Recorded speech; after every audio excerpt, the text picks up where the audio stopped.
Muốn con thằng nó tôi tí chỗ được cho sao chỉ sẽ có một nó tôi to luôn rồi không trả lo sợ nó cho nó đi nào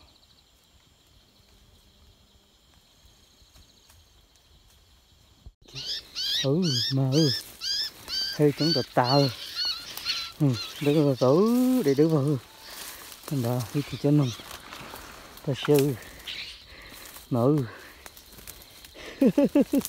yêu chúng ta để vào nó tới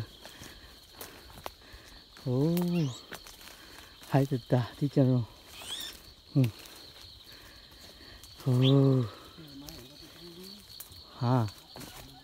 không được ta để đỡ vào nữ là dễ chứ nó mới sẽ được cho tiền hồi nãy giờ nó tao mình trong tao tao nó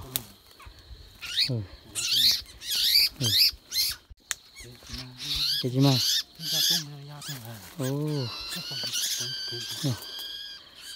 thâu nó ra tay rồi là gì tao thôi chưa nồng chưa đi non rồi nó béo để vòng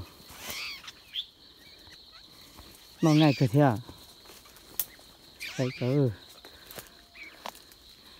giờ nó để vòng nó to cái này cho tận chọn xem về u xem của mà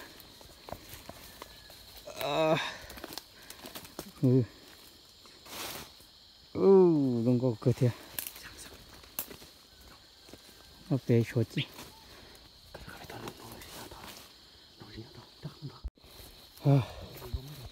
sao là ta ha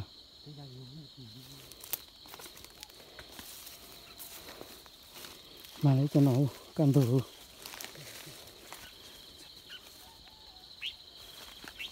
đó đây lần tiên là tỏ chứ thấy cái chỗ của nó thôi à chỉ nhất là này một lần đó là vào giờ nó ta tỏ đầy nồng ấy nè nó gò cửa kia cái sườn gió thì chưa nồng mà đã vừa sư sai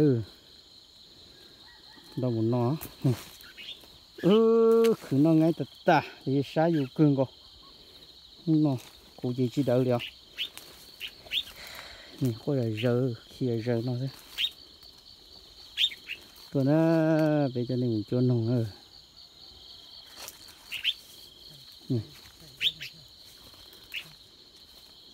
hả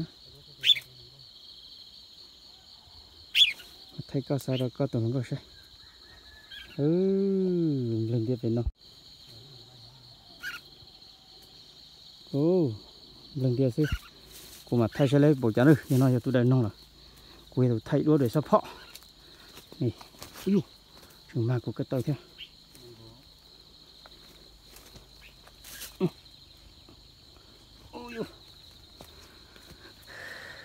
là gì cơ cái chuối nó thập bỏ nó mà là gì không thôi tôi lôi ý mà gần sâu nó đúng vào nó bảo chứ cùng sẽ giờ nó mà được xem làm chuyện có cái gì là cũng chưa bớt đâu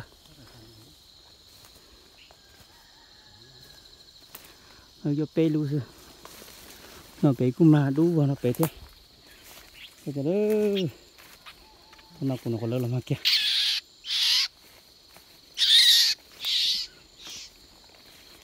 thấy cho này nó có cột nó chỉ cho tôi ra lò giờ ha cùi xe nó bé cho lúc nào bé cũng mà thế cái gì mà chín đó không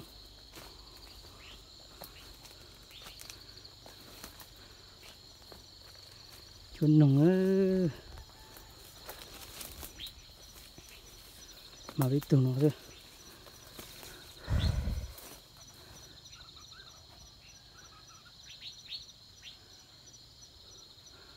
nó Cú đu vào nó đã theo.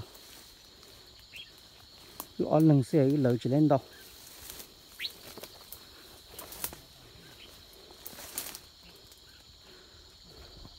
Sao kìa. Giờ mà có sao.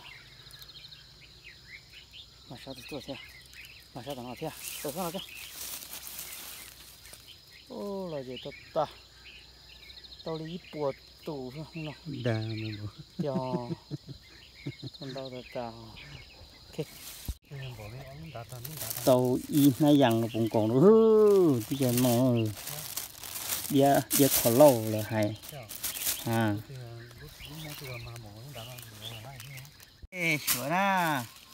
Xem một cái chữ từ này không nó nè. Hơn thường tà. Y. O. P. Plau. Chi. Trâu.